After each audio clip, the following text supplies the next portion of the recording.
So the first piece of advice is to, go seek, the very best in your fields, wherever that takes you.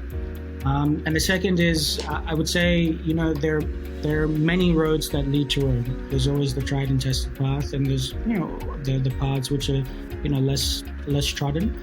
But I think, again, in an industry which is inherently creative, you have to develop a mindset where you're seeing that kernel of possibility. Don't tell too many people, but my secret tool for leadership is surrounding myself by people that are smarter than I am and have different skills. We've got this crazy notion that your ATAR and what you get in your leaving year is going to define your life. It's crazy. There's so many pathways. If you don't go through the traditional routes of higher education, university, you can actually have another path of learning trades and skills, and you can have a good life from that occupation and professions. So because of that, it's good to see that there's always choices that you can make.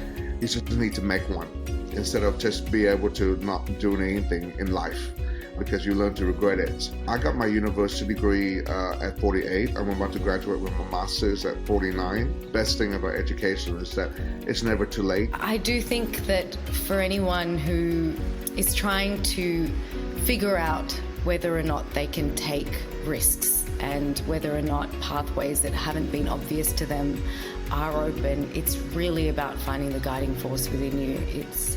In situations like this, you're not going to have mentorship in the same way that you might have if you were following a traditional career path, and that's unfortunate. But we need to make sure that we have self-belief and that the no isn't an obstacle. I always was optimistic. I always liked to take risks, calculated risks, and I also believed in working hard and surrounding yourself with good people. And I think opportunities can come your way, and make the most of them when they do come your way, and focus on the big picture and don't get caught up in the little stuff. Follow your passion, whether it's in sustainability or whatever you do, because that's what's going to take you further. It's going to help you go deeper into different areas, and I think will ultimately drive success. Probably the next thing I'd say, be prepared for the media. And not everybody will like you for what you're doing, but you have to have that conviction that you're doing the right thing. Don't put too many goals on yourself or on your life. I mean, if you overburden yourself with too many goals, it's always going to be difficult to achieve all of those.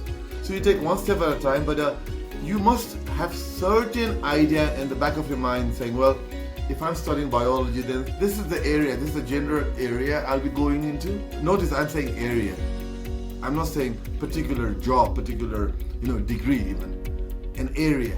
I think you can pick any engineering, any science, any maths, any technology, manufacturing, finance, business, graphic design, IT, law, education. All of these different fields are needed in the space industry. So, go with what you're passionate about, and you can turn almost any career that you are in into a stellar space career as well on the side. And you don't have to look too far anymore, because there are amazing opportunities all around Australia. Don't let the gatekeepers tell you why you can't do it.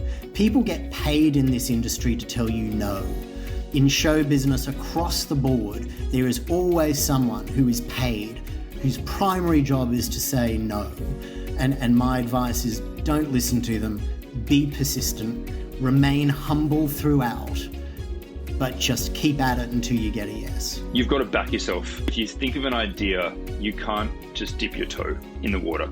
You've got to really throw the kitchen sink at it and give yourself a timeline, build a plan, and really stress test that plan, but then really go for it. Get to travel.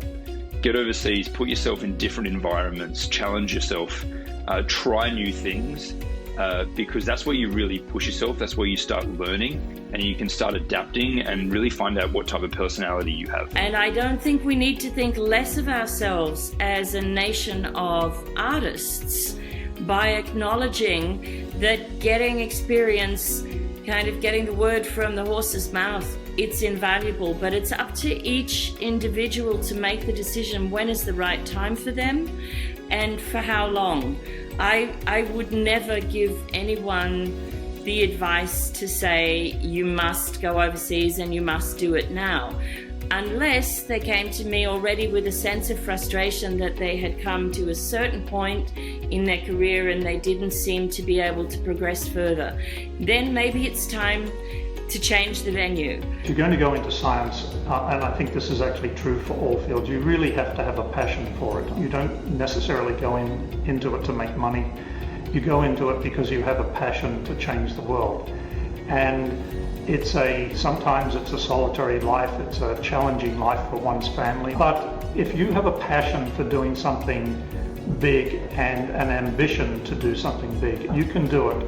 And opportunities will come your way and you just have to look out for them. We need people to cross into other camps. We need people not to stay put and dig deep into one job or one country or even one sector. What we need now more than ever in the world is people who with broad experience, who can see the world from all the different points of view and then hopefully find some kind of consensus or find the middle ground. Don't work for an organisation. Don't even work for a particular leader or a CEO or an executive director. Work for an idea. It doesn't mean it can't change. You don't start with it for the rest of your life.